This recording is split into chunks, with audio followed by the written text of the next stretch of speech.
Michelle, would you like to introduce yourself and your co-host here? Sure thing, Grant. Hi, everyone, and good afternoon or evening. I'm a little sad I can't see everyone's faces, but it's nice to see all of the names out there in the participant box and see who's joining us. But thank you for hosting us, Grant. We greatly appreciate it. Any opportunity to get out there and share a little bit of information about our iconic state marine mammal is always a pleasure. I will go ahead and introduce us and then go ahead and get started on the presentation if we're ready to go. So I am Michelle Pasowitz, and I am the program lead for the Manatee Management Program within the Imperiled Species Management section, which is a section in the Fish and Wildlife Conservation Commission, the state agency responsible for the management of the Florida manatee. And with me tonight is Megan Delernia, and I'll let her introduce herself a little bit more at the end or at her part if she would like, but she's joining as the Manatee Rules Coordinator, which is a really important position in our agency and helps to manage all things manatee rules, which she's going to share a lot of that information with you this evening as well. So with that, I'm gonna go ahead and get us started moving forward. So want to get everyone on the same page on a little bit about Florida manatee biology. That's not going to be, of course, the meat and potatoes of this presentation, but want to make sure that we're all up to speed on everything that we're talking about tonight. So for those that might not be aware, the Florida manatee is a subspecies of the West Indian manatee, and they're found primarily in peninsular Florida, but throughout southeastern United States, as you can see in the map here. Manatees are large, slow-moving marine mammals, and adults on average will weigh about 1,000 pounds.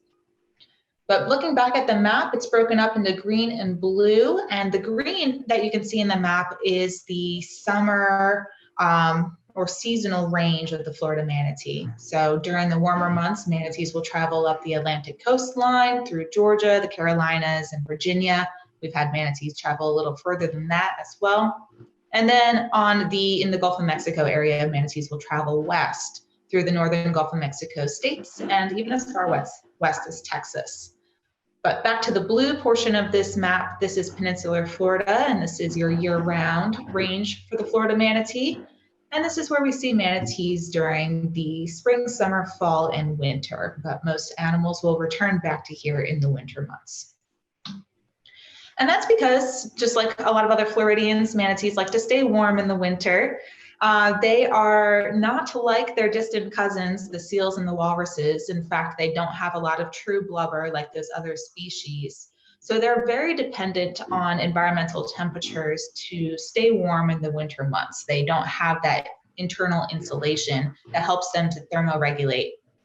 So in the winter months, specifically when water temperatures start dropping to the low 70s, manatees will seek out a source of warm water throughout peninsular Florida, and they will mostly stay there throughout the winter. They won't leave too much except to go forage for food. And Megan's going to get into this a little bit later, but they're highly dependent on this source of warm water. As I said, they can't thermoregulate it without it, and it could be critical to their survival. There's a variety of sources of warm water in the state of Florida, and this map just gives you a breakdown of some of the main ones or the primary sources of warm water. But the main functional type of warm water that manatees rely on is that of discharge, either from freshwater springs or industrial power plants. So this thermal discharge is a primary source, meaning it's really reliable for manatees, and they can almost count on it year after year and day after day. And it provides enough space for about 2/3 of the manatees in the state of Florida. So Grant, I'm just going to go ahead and mute you if that's okay. Actually, it doesn't look like I have that option on my end. Just getting a little bit of feedback. Thanks, Grant. So about 2/3 of all manatees do utilize these primary sources of warm water, the thermal discharges of the springs and the industrial plants.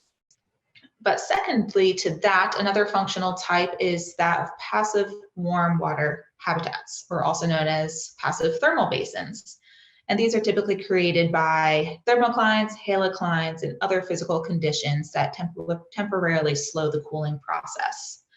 A really popular one that you might be aware of is DeSoto Springs, or I'm sorry, DeSoto Canal, that's in Brevard County. And then we also have a few thermal basins in South Florida, such as by Port of the Isles near the Everglades. But all in all, there are a total of 73 primary and secondary warm water sites throughout the state of Florida. Getting into the other really important habitat type for manatees, warm water being one, and second to that is forage. Manatees are opportunistic and generalist herbivores, meaning they will forage on any variety of aquatic submerged vegetation or seagrasses. And because they are constantly foraging throughout the day, they eat up to 4 to 9% of their body weight. This is where they get the common term, the sea cow, because they are constantly grazing and really not picky. If it's growing from the ground and it's generally green, they're going to go for it. They're going to give it a try. Of course, they do have some favorites over some others. On the freshwater side, they do like things like coontail and eelgrass, but some manatees will even forage on exotic or non-native species such as water hyacinth or hydrilla. Moving into the marine vegetation, the seagrasses, they're primarily going to forage on shoalgrass, turtlegrass, or manatee grass. Unfortunately, and what we're going to get into a little bit later in this presentation, there are certainly some threats to submerged aquatic vegetation and seagrasses. So this very important functional habitat type that manatees depend on is being threatened in multiple areas of Florida. It's not new. We've seen these threats throughout, and we've seen them in multiple capacities, but sometimes it's a little bit more concerning than others. But many of the threats that seagrass is faced with could be due to man-made reasons, such as dredging waterways. We put dredges out there in order to deepen navigational channels to allow larger boats to navigate through, and that dredging has a direct impact on seagrass. We also see indirect impacts from shoreline construction or construction of docks, which might shade out the seagrass growing below, as it does require sunlight. And then we also are seeing some signs of loss of seagrass due to nutrient offload, due to phytoplankton blooms, which I'll get into in a little bit as well. And then lastly, as seen in this photo, this is prop scarring. This is something that is directly related to boats traveling through shallow seagrass areas. I'll kick it to Megan. All right, excuse me. Thanks, Michelle. I'll just go ahead and tell you, since you're controlling it, when to move on to the next slide. And I can introduce myself potentially during the Q&A more if anybody has questions. But I really wanted to get into some threats that manatees face. So if you look on the slide here, you really will not see that there's a single predator species that's identified as a natural threat to manatees. Most of them that we see that are natural to, or that they're environmental threats, have to do with their habitat. And as Michelle mentioned in the last slide, manatees are really dependent on warm water in the wintertime. And so if they're exposed to cold water for a prolonged period of time, they can become emaciated, they can become lethargic, develop lesions. And that's something you've probably heard of, which is called cold stress syndrome. And that's something that we see quite often every season. And it's pretty much similar to frostbite in humans. And so if manatees are suffering from cold stress, and we can find them pretty on the early onset of those cold stress syndrome, or those symptoms rather, we can pretty much, how do I put this? They'll have a good chance of survival. So we will be able to rescue them and release them without really any detriments to them. And another natural threat to manatees is red tide. And so red tide is a naturally occurring algae bloom that really comes pretty much offshore the Gulf of Mexico and can make its way into shallow waters. And that's kind of where it can impact manatees in two ways.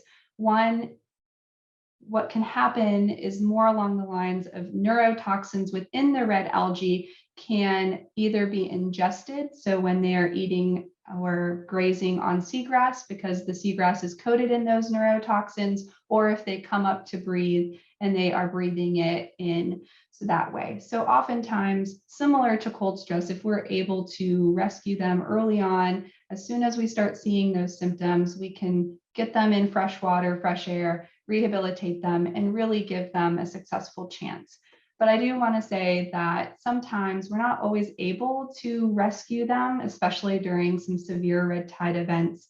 And one example is in fall of 2018, pretty much off the southwest coast of Florida, we had about 200 manatees that passed away from red algae blooms. And so sometimes, even though we are trying to get them and they're trying to survive, we just sometimes can't, depending on how severe and how widespread the red tide blooms are.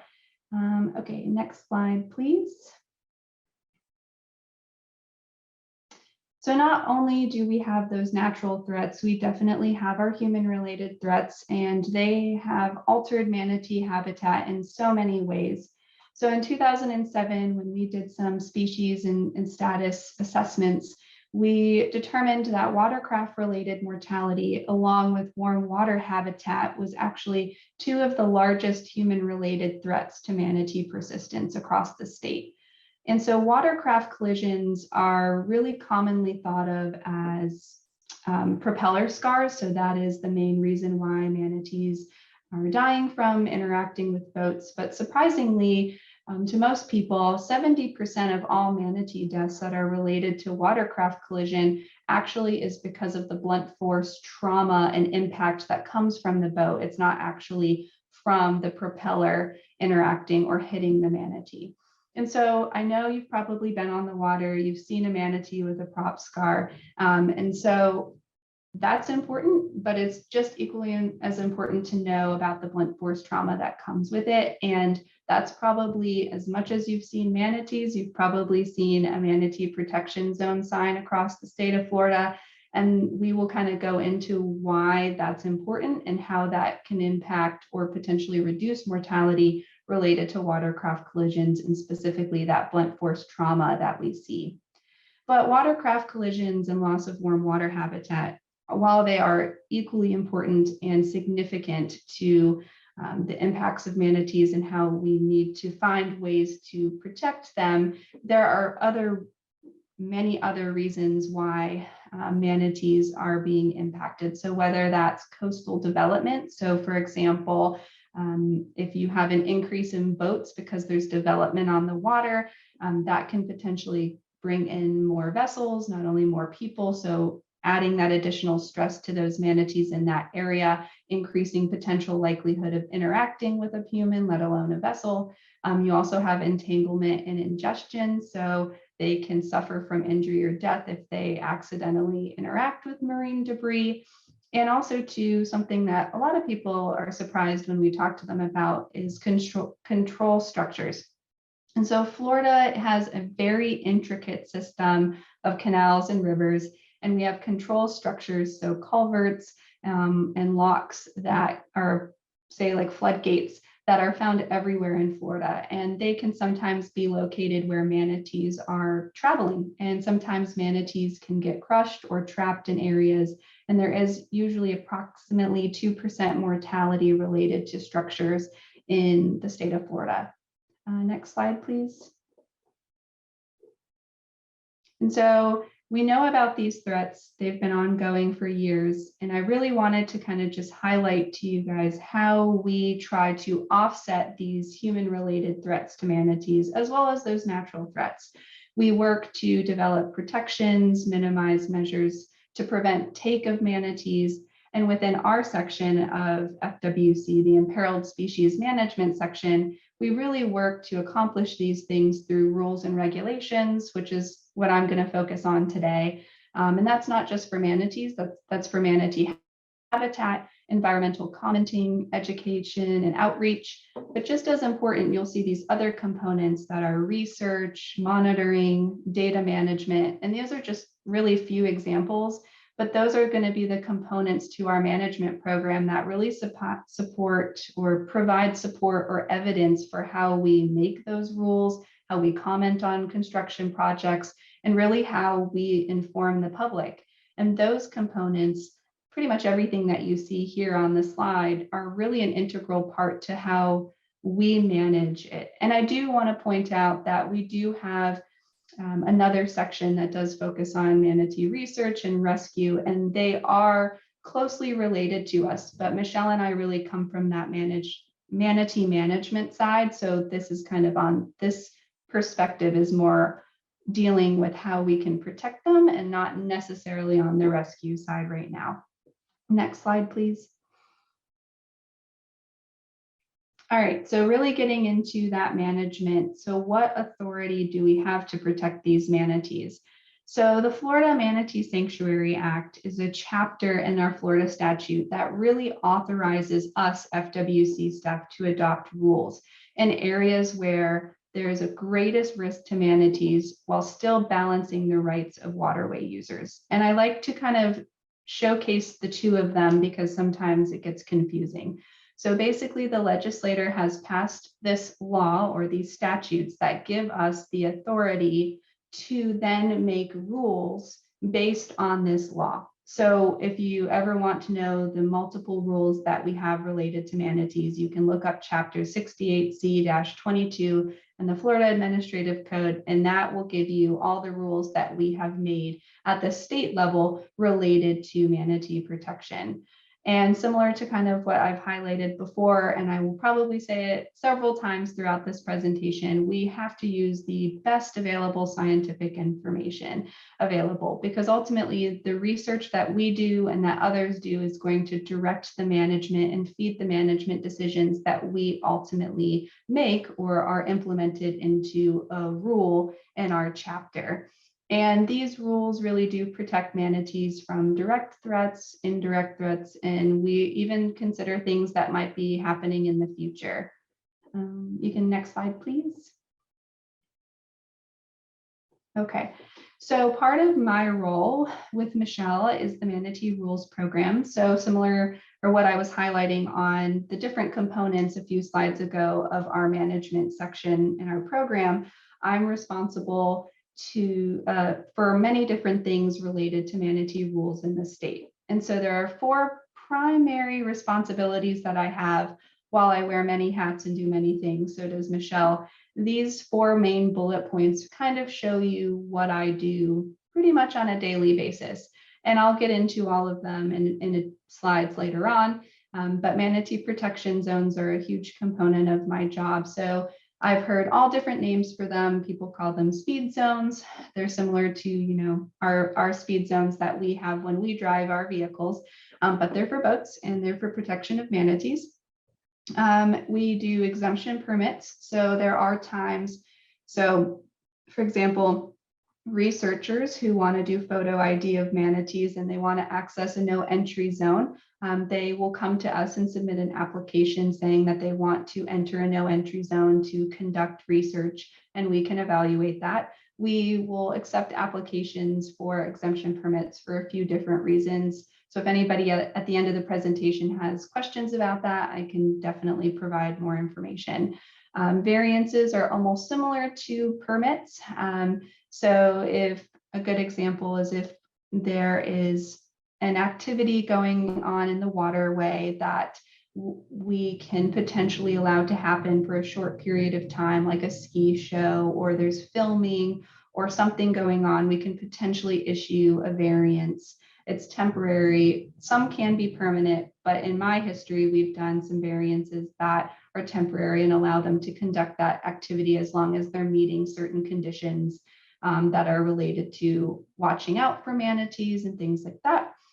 We also do local ordinance review. And so local ordinance review is something I will touch on because we're in the middle of an ordinance review, but local counties or municipalities can reach out to us and say, hey, we know you guys have state level manatee protection zones, but we're interested in creating our own at the local level. And so we assist them with that process and help them implement their own at the local level. So next slide, please. All righty, so manatee protection zones.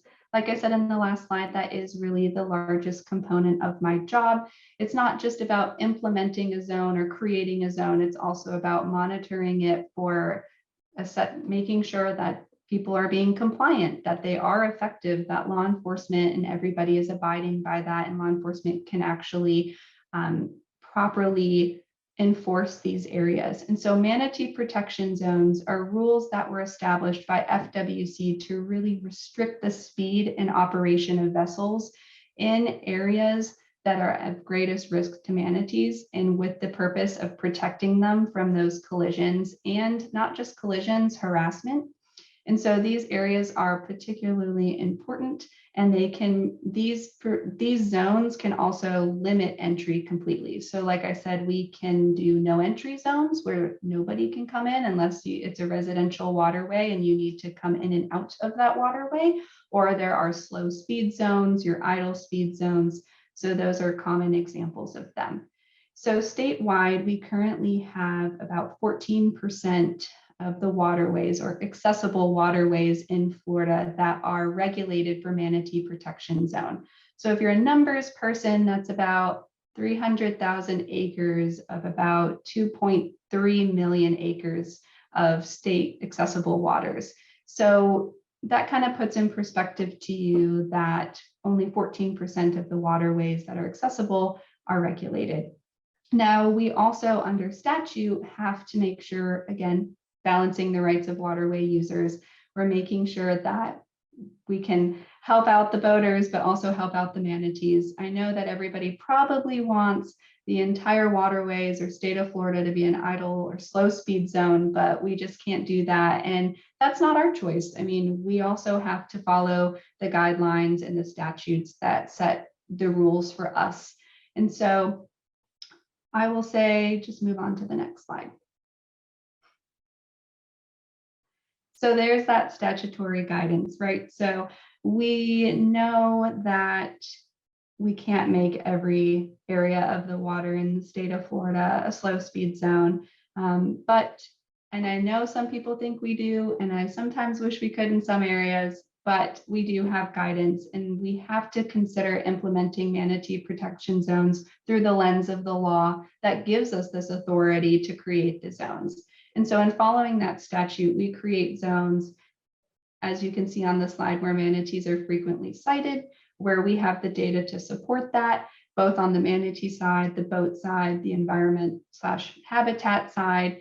And we also need to evaluate zones based on statutory guidance where they're necessary. So where it's going to be that greatest risk, like I've said, and we give that equal weight to all different components when evaluating these areas. Next slide, please. So rationale for manatee protection zones. So realistically, boaters have more time to avoid manatees if they slow down. And so if manatees also have more time to react and hopefully avoid that approaching vessel, that's going to be potentially a win-win. So collisions occurring at slower speeds are going to be less likely to cause injury or death, because earlier I told you that we found that 70% of our watercraft related mortality comes from that impact. So we try to approach this in a pretty straightforward, method. If we reduce the speed, we're going to reduce potentially the interaction. And if the interaction was going to have to happen, if it was happening at a slower speed, we would be reducing the mortality. Next slide, please. So where does this all come into play? So we have our statutes, we have our guidance, but where did this all begin? So the manatee speed zones and the manatee protection zones really started in the late 70s. So we had certain areas that were designated specifically around those warm water aggregation sites, but it really wasn't until almost early 2000s, but late 1990s, where the governor had declared 13 key counties that needed to have manatee protection zones and comprehensive protection plans. And so you'll see in the diagram, all the green counties on the map are those 13 key counties. And then throughout the early 2000s, we ended up having some additional counties that were added and have now protections as well as speed zones. And then we pretty much from 2007 on have developed a manatee protection plan and management plan that allows us to review these existing zones, potentially look at adding some new ones, and we follow this management plan to evaluate future sites, because we do know that not only are watercraft related injuries and rescues common, but so is the lack of warm water sites eventually with the closing of power plants and things like that. So we are not only being guided by what's happened in the past, but we're considering things in the future. Next slide, please. All right, so how does this process work? I will say that for the state level, it can sometimes take anywhere from 12 months to 18 months, if not longer. At the start of it all, we will evaluate research. So what kind of data do we have? We take in what people have reported to us, what kind of research we have in terms of vessel strikes, rescue data, mortality. We look at habitat, water depth, water quality, available habitat, distribution. There are so many factors, I can't even list them all right now in this presentation, but we look at a lot of different things before we even consider making a rule. And so once we have looked at that data, we've even collected that data. If we're missing some, we specifically, if it's in a county, we will appoint residents to what's called a local review committee. And it's from all different parties that provides feedback directly to FWC about this rule that we're considering for a manatee protection zone. So there's a period of time where local governments, as well as the public, can provide comments to us and recommendations. We can revise as needed. But at the end of it all, once we've gone through that period, it's ultimately presented to our commissioners, who evaluate all of this information and then tell us whether or not we can truly implement this zone. Next slide. And then you can load the next one as well. There you go. So kind of wanted to give you guys a glimpse of when we evaluate data. And so if you look at both maps on this, you will first see on the left-hand side just manatee aerial survey points. So all those little tiny pink dots are manatees in this specific area.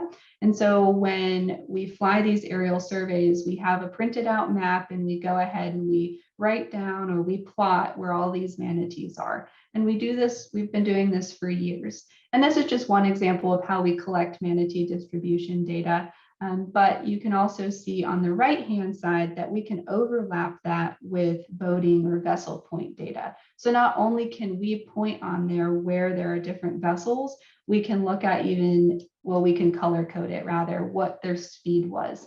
And so it's really nifty that we can overlap these and say, okay, so where are the boats and where are the manatees? Next slide, please. And so this fun picture, it's a density or heat density map. And this is taking those two maps on the previous slide, and they're turning them with a density map, and it's going to show you the spatial overlap. And so the warmer colors are going to be the greatest amount of overlap between vessels and manatees. This is just one interaction example. And so those red points are going to have the greater, like they're going to pose a greater risk in that area for collisions, or maybe needing manatee protection zones in this area than say the blue. That's not to say those lighter, colder, cooler blues don't mean that it doesn't mean that they're not significant, or that manatees aren't there, that boats aren't there. It's just when we have to evaluate these areas for potential protection zones, we need to go to those areas where there's going to be greater risk. Next slide, please. So once we have, let's just say we've gone through this process, we've collected the data, we've developed the rule, we've solicited feedback from everybody. It's 18 months later, our commissioners have approved it. I know that the rule's there, Michelle knows it's there, but does anybody know that it's there on the waterway? You know, a large component of rule development isn't just passing the rule and getting it there, it's posting signs, because at the end of the day, they have to be enforceable. And our law enforcement officers have to be able to know where these zones are and know where they start, what they actually are. Because again, we don't just have different types of speed zones, so no entry zones, idle and slow. We also even sometimes have seasonal zones or all year. So these signs are going to tell people and inform people on the water what the actual zone is. And so we want to make sure that we're putting them in locations that are safe, that people will be able to see them.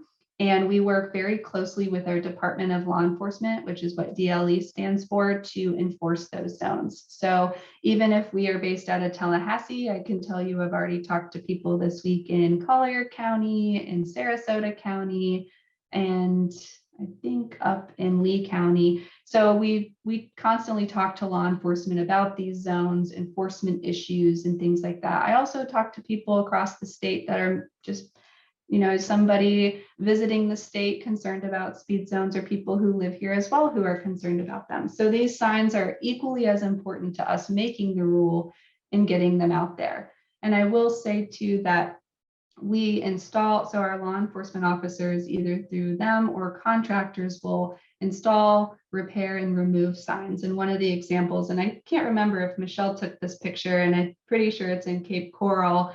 As much as we want signs on the water that say, slow speed, hey, there are manatees there, when you have a sign that looks like our regulatory sign, but it isn't really one like this one, the one that's in the center of the center, that's in German, that's not something that we can enforce, and that's not something that can actually be on the waterway. So we actually will have Department of Law Enforcement, or a Division of Law Enforcement rather, go out there and take them out. All right, so next slide, please. So I've told you about all these things we do. Do they actually work? And that's a valid question. And one of the case studies I wanted to just briefly tell you guys about was one of our most recent rule changes in Western Pinellas. And so we were very lucky to have data collected prior to the zone coming in and then a year after it. And so what we found was that the number of boats coming into that zone did not change, but rather what changed was the average speed of the boaters. And so we did find that the speed was actually significantly reduced, and that the whole point of this, everything that we've tried to do and implement, was actually working. Next slide. So when we're not just looking at manatee protection zones across the state, there's other things that we're doing, which I was talking about, whether it's permitting and variances and that local ordinance review. So I thought I would just let you guys know on a few things that we're working on right now.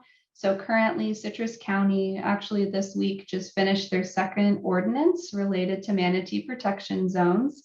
So now they have two in this past 6 months. They worked with us and we worked with them to implement 2 protection zones at the local level. So they will have their own manatee protection zones. And it was a really exciting process, and it's always nice to work with them on the local level. And we're actually now doing that with Lee County. So we had representatives at the county level reach out to us with Lee County, and they are trying to put in 3 local manatee protection zones. And so that's just something that we're working on right now. Another thing that we're doing is that under their own statute, state parks actually have the authority to designate or mark off certain areas of state park lands or waters to protect habitat or the value of the park. And whatever the value is to that park is truly up to them. But we now can come in and help certain parks, if they are interested, put in what we call manatee rest areas. And so they're similar to a manatee protection zone, but so meaning that they'll be sectioned off in waterways, and they will prohibit or limit who can go in and what you can do in those zones. But they're going to be rest areas because they technically aren't our statute and our rule. So we're helping these state parks under their rules do this for the benefit of manatees, but they aren't technically going through that formal rule process like our zones do out in the accessible waterways across the state. And then the third thing is, like I said, we're not just monitoring and implementing these protection zones. We're also considering those threats. So those warm water sites that potentially will go away, looking at the vessels that are coming, like just high traffic areas and boating mortality. We learned, I think in March, that there's over 1 million vessel registrations in the state of Florida. And I think depending on what source you read, there's probably about 1,000 people a day moving into the state of Florida. So our job under rules, under our statute, and just why we're here is to constantly evaluate these areas, monitor them, see what the threats are, and use what we can do in our authority to protect these areas with these changing times, and make sure that those zones that we have right now are working and based on distribution. And one thing that we're in the preliminary stages of doing is evaluating additional warm water sites and seeing how we can across the state potentially protect those. And again, we're in that very beginning, preliminary phases of looking at these areas and the research, but it is something that we're doing and we really wanted to let you guys know about. And with that, I think it's time for Michelle to take over.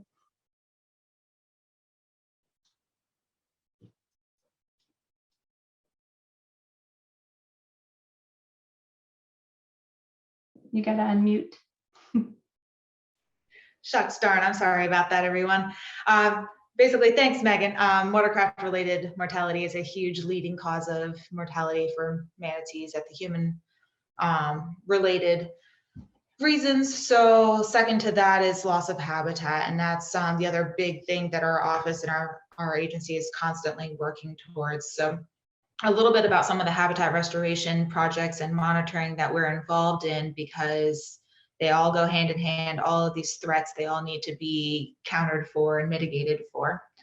So we've done a lot of great work around the state and continue to do so. What we primarily want to do is ensure that manatees have those two main sources of habitat, so forage and warm water. Shoreline stabilization and dredging provides access to additional warm water sites such as spring runs.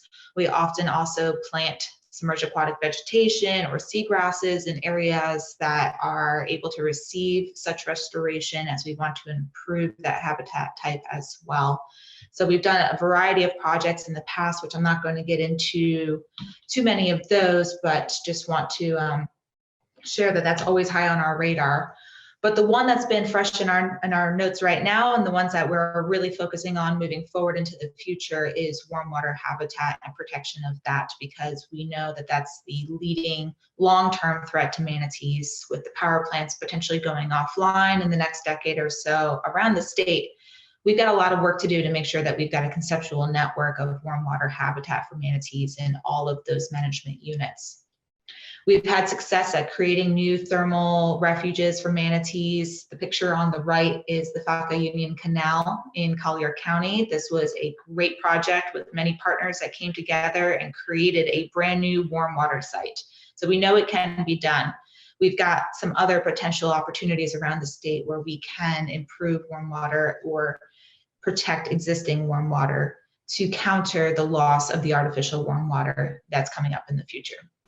And because we know that that future is not too far from now, it used to be a much further future, but it's getting closer day by day, we recently developed the Warm Water Habitat Action Plan. This was a dual party plan between the service and the commission that we finalized in November of 2019. And the plan identifies a series of management and research questions that will help us get to this final network of warm water statewide. It's going to help us prepare for the future and prepare the manatees for the best available sources of reliable warm water. But getting a little bit into the status of the Florida manatee on a statewide, and this is all based off of the data and modeling that we have available to us today, and then I will follow up with some information on the unusual mortality event. But to give you an idea of where we stand, manatees, like some other species, other success stories, they're what we call a paradigm shift. This is a leading J diagram, and it runs through the series of starting with little or no management to basically doing really, really well. And starting with little to no management, this is when manatees were in great numbers centuries ago in Florida and around Florida. This is before humans settled in great capacity in Florida, and manatees were out there with no management, no protections, just doing their thing and doing well. But they did eventually start to become overexploited as more humans moved and settled in Florida. They were hunted for their hides and their meat, or they were impacted by settling on the coastlines and construction and so on and so forth. And so those numbers did start to decrease. But as people started to notice that manatees were becoming more rare in Florida, that is also when we first got our state protections in Florida. So this was the leading off to these manatee protection laws. In 1893 was the first state law, and it basically made it illegal to hunt or kill a manatee without a permit. So you still could, but it was regulated. And a little bit less than a century later, the feds did create 2 additional protection laws for manatees, the Marine Mammal Protection Act, as well as the Endangered Species Act. And this made it illegal to intentionally or accidentally harm, harass, or injure or kill manatees. The state followed suit and improved our protections in 1978, and Megan mentioned these earlier, the Florida Manatee Sanctuary Act, and implemented by our rules 68C. So thanks to these laws and statutes in the 70s and 80s, we did start to see the population rebound.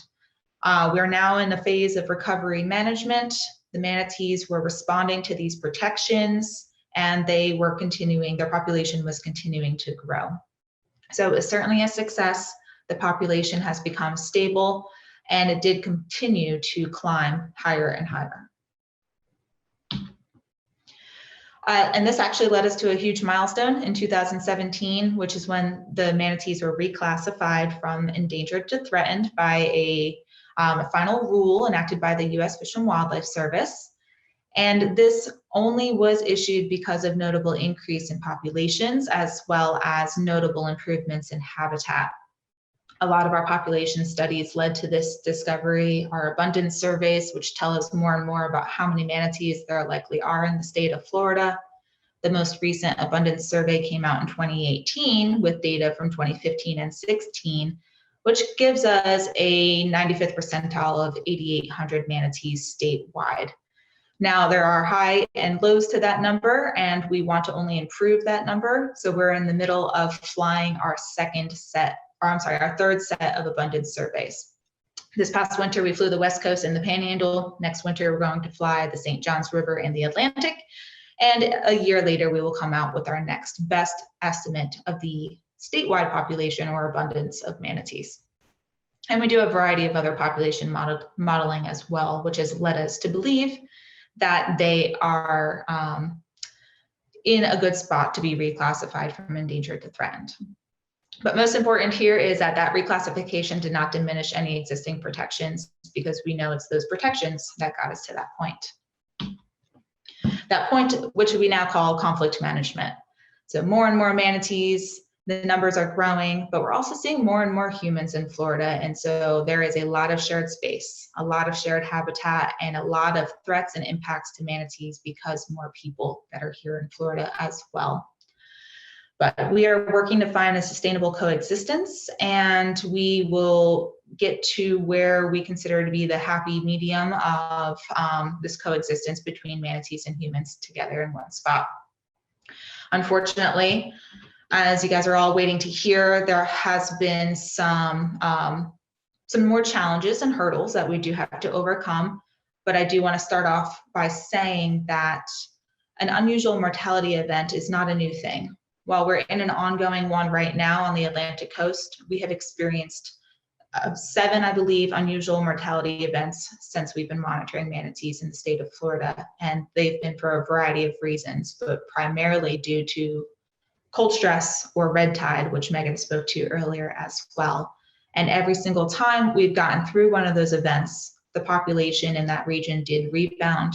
And none of those events led to quasi-extinction of the population of manatees at the statewide level. And we don't suspect that we're going to see that here either. So we are in the middle of an ongoing unusual mortality event on the Atlantic coast. This is targeting one management unit predominantly. And we started seeing signs of this UME in December of 2020. This is just a quick graph of showing you what we were observing at that time over 2 years now, over a year and a half ago now. And what we were seeing is an uptick in manatee carcasses being reported in this region. The red line on this graph shows you what the baseline 99th percentile is based off of the last 5 years of manatee mortality. So basically, this is the threshold. We don't want to exceed this, or this is where we need to be close to be similar to carcass numbers found in previous years. But as you can see in the second week of December, the numbers did peak above that red threshold line. And at first we thought, it's December, it's winter, it's very likely a cold stun event, because this happens a lot in the winter months where we have a lot of animals that unfortunately died to cold stress because there is a drop in water temperatures. I mean, we monitored that closely, but that number did continue to increase, and water temperatures also stabled back out. It wasn't a very severe winter at all. So that's when we noticed that something was a little unusual. We also had a series of significant findings that were, some of them unusual, some of them consistent with cold stress. But what we were seeing in the live animals was a little bit new and somewhat alarming to us. Being lethargic and being thin was consistent with cold stress, consistent with an ill animal, but what was unique was the sideways swimming and positive buoyancy. We're still looking into this and trying to understand the biology behind this and why the animals were caused to sideways swim. But it was unusual, and these are animals that were in severe need of rescue. We also saw in our necropsy reports, in our mortality data, that most animals were coming in as severely emaciated. Up to 40% underweight was their body condition, which is really alarming as well. Their muscle and fat were atrophied, organ atrophy, and then unfortunately, a lot of animals had an empty GI tract too. So all of these significant findings in association with the environmental information that we had at that time led us to believe that this unusual mortality event was attributed to starvation. This is just to kind of set you in scale on where we're at. It was February 22nd that we started to, or I'm sorry, mid-February, which is when we started to notice the starvation cases were increasing, and this is when our findings were a little bit more consistent. And we submitted to the working group of unusual mortality events for marine mammals to classify this as an unusual mortality event, which they did. And we continued our agency response during that time. And if you'll see here, this is just zoomed out on the Atlantic coast, the Atlantic Management Unit, which is where this unusual mortality event is taking place. And the numbers certainly increased from December to January to February, and then to March almost settled out.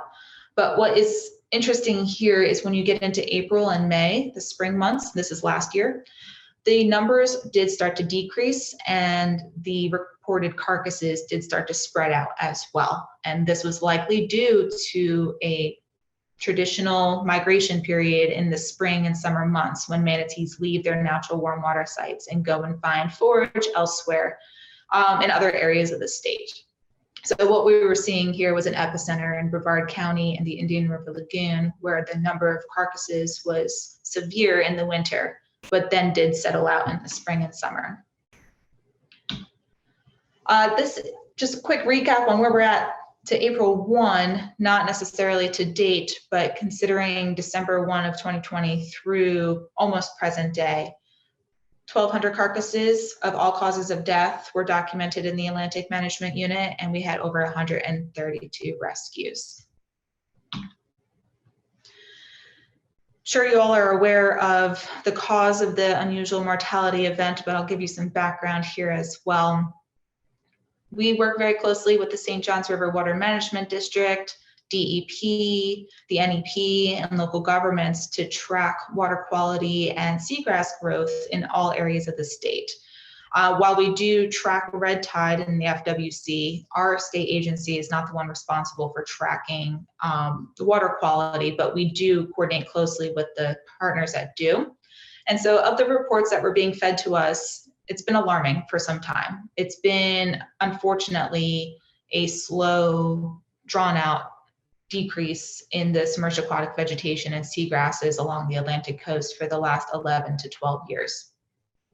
And most of this is due to the repeated phytoplankton blooms, which are a direct result of additional nutrient runoff into systems like the Indian River Lagoon. And with these phytoplankton blooms, that's decreasing light penetration to the bottom of the lagoon, which does not allow the seagrasses to grow. And the chart down at the bottom, which was submitted by St. John's River, it does show an overall decrease year after year after year in their transect studies.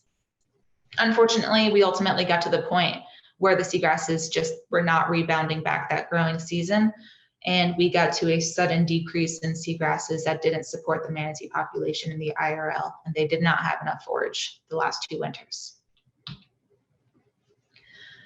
But knowing now what the cause of this UME was, there's really all that we can do this past winter and the winter before that was to respond and act in the moment and respond to what the manatees needed at that time. We knew water quality was a big concern. We knew loss of seagrass was a big concern, but neither of those are easy fixes, and not all of that can be done with just one agency. But what we could do was respond to the live animals in need of rescue. We worked really hard to prioritize rescuing as many animals as we could. We expanded our facility bed space so that we could take in more animals to rehab. And we did a lot of fundraising and public information sharing to make sure the public had all of the information that we had at any moment that we had it available to us. We also did some additional monitoring and tracking of manatees. We jointly unified with the U.S. Fish and Wildlife Service under an incident command structure. And we hosted several workshops, including one to learn a little bit more about habitat and what we can do there in the moment to start fixing this issue. Last July, we did receive $8 million from the Florida Legislature General Revenue, and it allowed us to get some shovel-ready projects up and running. We had a few already in mind, and we also had a few that were in the works that we were able to start planning for and funding, but we did have a time constraint on the use of those funds. One of the projects that we did fully fund with this money was phase 3 of the Warm Mineral Springs project, which was increasing access to this important warm water site for manatees. There's a lot of other projects that are underway. We're collaborating with partners to plant seagrass nursery networks in Indian River County and Volusia County.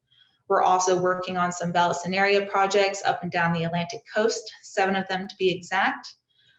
There's a lot of other oyster restoration projects, clam restoration projects, all things that will hopefully result in improving water quality in those areas. So what we can do at the FWC is improve and increase restoration and hopefully have a result in some water quality. Though unfortunately, we are not the agency that is responsible for things like switching from septic to sewer or regulating nutrient runoff into natural systems like the Indian River Lagoon. But there are some things that we can do, which we are working really hard to. The other big response that we took this past winter in order to offset the number of carcasses and animals needing rescue from the UME was to start a supplemental feeding trial. This was the first time we were able to implement such a trial. It's never been done for manatees before, but we wanted to make sure that we at least gave it a shot in a small scale and targeted approach. So legally, we were able to get authorization from the Fish and Wildlife Service under our Section 6 agreement to feed the manatees. We hosted an expert elicitation meeting where we got experts in the fields of manatee health, behavior, and habitat to help us answer the question of should we do this? And logistically, we went through all of the hoops and challenges to figure out how do we do this. We ultimately decided to go to Cape Canaveral Energy Center in Brevard County, where we popped up our temporary field response station, which was the primary site of our feeding operation. This station also was really helpful for carcass recovery and rescues of live animals, and we had a safe and secure site in order to do that. The trial was overall a success. We were able to acquire 202,000 pounds of mixed lettuce species. We did romaine, butterleaf, cabbage, and some hydroponic types as well. About 200,000 of that was fed to the manatees at the temporary field response station, and the rest was donated to rehab facilities. The lettuce that we couldn't use in time for it to go bad was donated to rehab facilities, so manatees were always benefiting from it. The $116,000 spent on this produce was almost entirely funded by public donations to the Fish and Wildlife Foundation of Florida, so we're entirely grateful for that. Spent about 119 days on site monitoring manatees. 70 of those involved active feeding when the manatees were there, and we had a high count of 836 manatees on a very cold day in January. And that is where I'm going to leave us for questions.